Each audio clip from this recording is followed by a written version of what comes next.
তো মই খেলা কথাটো মোৰ ওপৰত নহয়, গতিকে খেলাটো হ'ল ক'ত প্ৰখ্যাত কৰে, গতিকে মোক ইলেকশ্যন খেলিব লাগে বুলি কৈছে।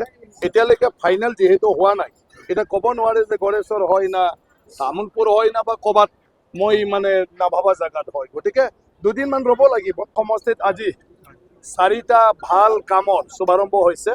এটাটো হ'ল ৰেলৱে অভাৰব্ৰিজ গড়েশ্বৰত, এটা হ'ল মানে শুক্লায়ৰ যিটো পাৰ্ক আছে তাতে পুতলা ট্ৰেইন, এটাটো হ'ল সোৱাগপুৰ ঔবাৰীত এটা ষ্টেডিয়াম আৰু লগতে ইনডোৰ ষ্টেডিয়াম দুটা তাত হ'ব, মানে খেলা ধূলাৰ কাৰণে অ'পেন ফিল্ডত, আৰু এটা ইনডোৰ ষ্টেডিয়ামো হ'ব। এটাটো হ'ল আমাৰ নাগিজুলিত যিটো পুটিমাৰী ব্ৰিজ আছে তাৰ কাষতে নাগজুলি টি গাৰ্ডেনৰ ওচৰত, ইয়াতে এটা মডেল ডিগ্ৰী কলেজ, ইয়াৰো ফাউণ্ডেশ্যন হৈ গ'ল। গতিকে আজি তামোলপুৰ জিলাত গড়েশ্বৰ সমষ্টিৰ কাৰণে বহুত ডাঙৰ ডাঙৰ মানে প্ৰকল্প আজি আৰম্ভ হৈছে। এইটো আমাৰ গড়েশ্বৰবাসীৰ কাৰণে এটা গৌৰৱৰ কথা। ৰাইজৰ মাজত সমালোচনা হৈ আছিল বিশ্বজিৎ মানে যদিহে গড়েশ্বৰ সমষ্টিত আহিলে হয় ৰাইজৰ উন্নতি আৰু যদি বেছিকৈ সম্ভৱ হ'ল। উন্নতি চৰকাৰৰ ওপৰত নিৰ্ভৰ হ'ব, গতিকে NDA চৰকাৰ কৰিব।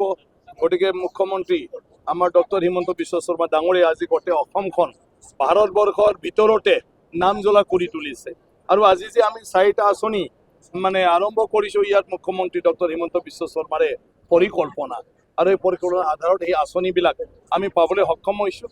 হাগ্ৰামা মহিলাই ডাঙৰীয়া নতুনকৈ দায়িত্ব লোৱাৰ পিছত তেখেতে হিমন্ত বিশ্ব শৰ্মা ডাঙৰীয়াৰ লগত একেলগে লাগি পেলে যথেষ্ট উদ্যোগ লৈ আছে। BTC অঞ্চলত সদায় নতুন নতুন প্ৰকল্প তেখেতে আৰম্ভ কৰি আছে। গতিকে মই ভাবোঁ ডেভেলপমেণ্টৰ ক্ষেত্ৰত এতিয়া মানে ৰোড নহয়, NDA চৰকাৰে ধুনীয়াকৈ মানে ৰাইজৰ যিবোৰ অভাৱ অভিযোগ সেই অভিযোগবিলাক সম্পূৰ্ণ কৰাৰ সক্ষম হ'ব। তো মই খেলা কথাটো মোৰ ওপৰত নহয়, গতিকে খেলাটো হ'ল ক'ত প্ৰখ্যাত কৰে, গতিকে মোক ইলেকশ্যন খেলিব লাগে বুলি কৈছে। এতিয়ালৈকে ফাইনেল যিহেতু হোৱা নাই, এতিয়া ক'ব নোৱাৰে যে গড়েশ্বৰ হয় না তামোলপুৰ হয় না বা ক'ৰবাত মই মানে নাভাবা জেগাত হয়। গতিকে দুদিনমান ৰ'ব লাগিব।